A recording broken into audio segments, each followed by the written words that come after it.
സാഹിത്യത്തെ സംബന്ധിച്ചോ ചരിത്രത്തെ സംബന്ധിച്ചോ നിയമത്തെ സംബന്ധിച്ചോ യാതൊന്നും അറിയാതിരുന്ന നിരക്ഷരനായ ഒരു മനുഷ്യൻ 40-ാം വയസ്സിൽ ഹീറാ ഗുഹയിൽ നിന്ന് ഇറങ്ങി വന്ന ശേഷം അന്നത്തെ അറബി സാഹിത്യകാരന്മാരെ അമ്പരപ്പിക്കുകയും അന്താളിപ്പിക്കുകയും ചെയ്യുന്ന അറബി സാഹിത്യത്തിൽ സംസാരിക്കുന്നു. ഭ്രൂണശാസ്ത്രത്തെ സംബന്ധിച്ച് ഒന്നും അറിയാതിരുന്ന വ്യക്തി നഗ്നനേത്രങ്ങൾ കൊണ്ട് കാണുവാൻ സാധിക്കാത്ത ബീജത്തെയും അണ്ടത്തെയും ബീജവും അണ്ടവും കൂടിച്ചേർന്ന സിക്താണ്ഡത്തെയും സിക്താണ്ഡം വിഭജിച്ചുണ്ടാകുന്ന കോശങ്ങളെയും ഭ്രൂണത്തിന്റെ വിവിധ ഘട്ടങ്ങളെയും സംബന്ധിച്ച് പറയുന്നു. ശാസ്ത്രത്തെ സംബന്ധിച്ച് യാതൊന്നും അറിയാതിരുന്ന വ്യക്തി പ്രപഞ്ചത്തെയും പ്രപഞ്ചത്തിന്റെ ആരംഭത്തെയും ഗുരുത്വാകർഷണ ശക്തിയെയും പർവ്വതങ്ങൾ ഭൂമിയുടെ ആഴങ്ങളിലേക്ക് കണ്ടിറങ്ങിയതിനെയും ആധുനിക സബ്മറൈൻസ് ഉപയോഗിച്ച് മാത്രം കണ്ടെത്തിയിട്ടുള്ള സാഗരങ്ങളുടെ ആഴങ്ങളിലുള്ള ഭയാനകമായ അന്ധകാരങ്ങളെയും സംബന്ധിച്ച് പറയുന്നു. ഇത് ആധുനിക ശാസ്ത്ര വസ്തുതകളുമായി യോജിക്കുന്നു.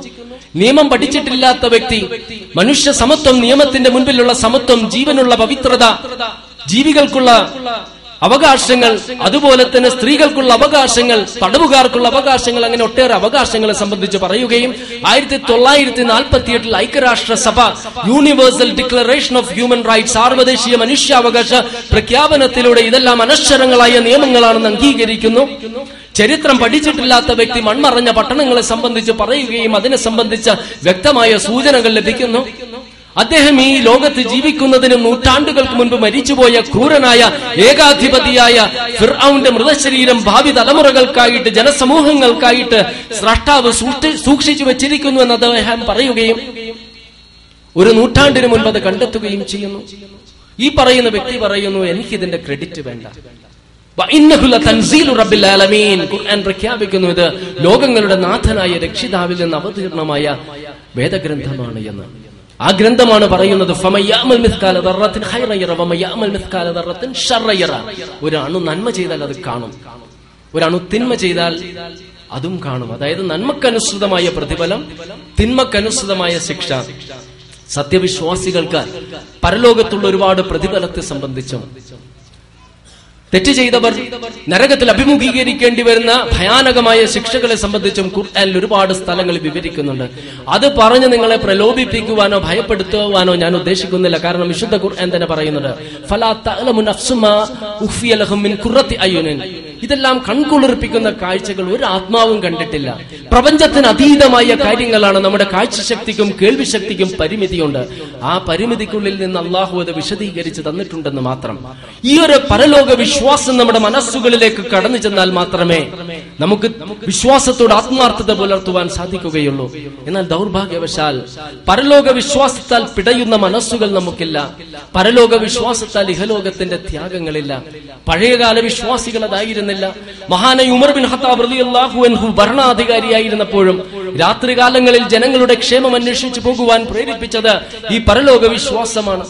നിങ്ങൾ ഒരുപാട് കേട്ടിട്ടുള്ള സംഭവമല്ലേ, ഉമർ റളിയല്ലാഹു അൻഹു രാത്രിയിൽ പോകുമ്പോൾ ഒരു സ്ത്രീ എന്തോ ഭക്ഷണം പാകം ചെയ്യുന്നു, ചുറ്റുപാടും കുട്ടികളിരുന്ന് കരയുന്നു. ഓടിച്ചെന്ന് ചോദിച്ചു, എന്തിനാണ് ആ കുട്ടികൾ കരയുന്നത്? ഉമർ റളിയല്ലാഹു അൻഹു പറഞ്ഞു, അല്ല, ആ സ്ത്രീ പറഞ്ഞു, പട്ടിണി മൂലമാണ്.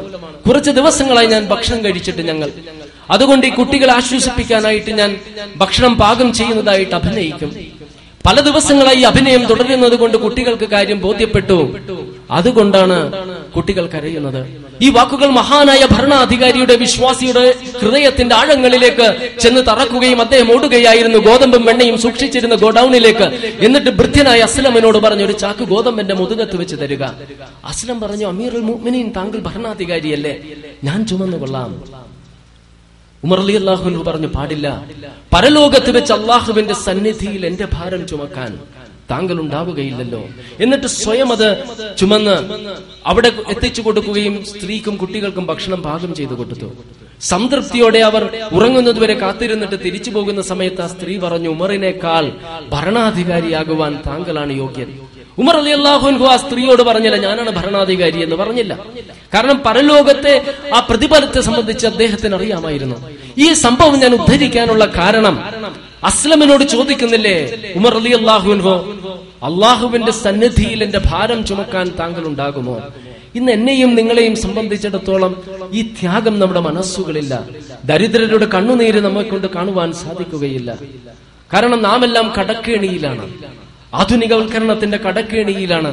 വീട് വെക്കുവാനായിട്ട് വായ്പ, കാറ് വാങ്ങുവാനായിട്ടുള്ള വായ്പ, ക്രെഡിറ്റ് കാർഡ്, ഇങ്ങനെ പോകുന്നു. വായ്പയുടെ ആ അടിമത്വത്തിൽ കിടന്ന് പിടയുന്ന ഈ ആധുനിക മുസ്ലിം സമൂഹത്തിന് ഇതൊന്നും കാണുവാൻ സാധിക്കുകയില്ല. നാം യഥാർത്ഥ വിശ്വാസികളായിട്ട് മാറണം. 16-ാം അധ്യായത്തിലെ 97-ാം വചനത്തിൽ അല്ലാഹു പറയുന്നില്ലേ, മൻ അമില സ്വാലിഹൻ മിൻ ദക്കരിൻ ഔ ഉൻസ വഹുവ മുഅ്മിനുൻ ഫലനുഹ്യിയനഹു ഹയാതൻ ത്വയ്യിബ വലനജ്സിയനഹും അജ്റഹും ബിഅഹ്സനി മാ കാനൂ യഅമലൂൻ. വിശ്വസിക്കുകയും സൽക്കർമ്മങ്ങൾ അനുഷ്ഠിക്കുകയും ചെയ്ത പുരുഷനും സ്ത്രീക്കും ഉത്തമമായ ജീവിതവും മഹത്തായ പ്രതിഫലവും ഉണ്ട് എന്നാണ് അല്ലാഹു പറയുന്നത്. ഇവിടെ വിശ്വാസം കൊണ്ട് മാത്രം ഒരിക്കലും നമുക്ക് രക്ഷയില്ല. കർമ്മങ്ങൾ കൊണ്ട് മാത്രം രക്ഷയില്ല. വിശ്വാസത്തിന്റെ അടിസ്ഥാനത്തിൽ കർമ്മങ്ങൾ വേണം.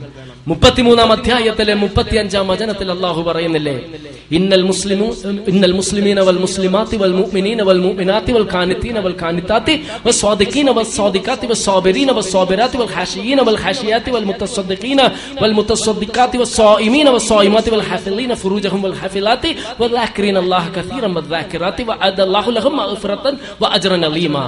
കീഴൊതുങ്ങിയ വിശ്വാസികളായ, ഭയഭക്തരായ, വിനയാന്വിതരായ, ക്ഷമാശീലരായ, വ്രതമനുഷ്ഠിക്കുന്ന, ദാനധർമ്മങ്ങൾ ചെയ്യുന്ന, ജനനേന്ദ്രിയങ്ങളെ സൂക്ഷിക്കുന്ന, അള്ളാഹുവിനെ കൂടുതലായിട്ട് ഓർക്കുന്ന, അങ്ങനെ 10 ഗുണങ്ങളെ സംബന്ധിച്ച് പറയുകയാണ്. ഓരോന്നും ഒരുപാട് വിശദീകരിക്കേണ്ടതാണ്. ആ ഗുണങ്ങളെല്ലാമുള്ള യഥാർത്ഥ വിശ്വാസികളായിട്ട് നാം തീരണം. 6-ാം അധ്യായത്തിൽ 27-ാം വചനത്തിൽ അല്ലാഹു പറയുന്നുണ്ട്, വലൗ തറാ ഇദ് വുഖിഫു അലന്നാരി ഫഖാലു യാ ലൈതനാ നുറദ്ദു വലാ നുകദ്ദിബ ബിആയാതി റബ്ബിനാ വനകൂന മിനൽ മുഅ്മിനീൻ. നരകത്തിൽ അവർ നിർത്തപ്പെടുന്ന രംഗം നീ കണ്ടിരുന്നുവെങ്കിൽ അവർ പറയുമായിരുന്നു, ഞങ്ങളെ ഒന്ന് തിരിച്ചയച്ചിരുന്നുവെങ്കിൽ ഞങ്ങൾ ഒരിക്കലും നിന്റെ ദൃഷ്ടാന്തങ്ങൾ നിഷേധിക്കുമായിരുന്നില്ല, ഞങ്ങൾ നിന്റെ വിശ്വാസികളിൽ ദാസന്മാരിൽ ഉൾപ്പെടുമായിരുന്നുവെന്ന്. ഒരവസരം നമുക്ക് ലഭിക്കുകയില്ല. അതുകൊണ്ട് സൂക്ഷ്മതയോടുകൂടി നാം ജീവിക്കുക. ഞാനൊരു കഥ പറഞ്ഞുകൊണ്ട് അവസാനിപ്പിക്കാം. ഒരു രാജാവിന് 4 ഭാര്യമാരുണ്ടായിരുന്നു. 1-ാമത്തെ ഭാര്യയെ രാജാവ് സ്നേഹിച്ചില്ല. രാജാവ് അവരെ തിരിഞ്ഞു നോക്കിയില്ല. രാജാവ് അവർക്ക് ഭക്ഷണം നൽകിയില്ല, ഒരു പുഞ്ചിരി പോലും നൽകിയില്ല. എന്നാൽ മറ്റു 3 ഭാര്യമാരെയും രാജാവ് സ്നേഹിച്ചിരുന്നു.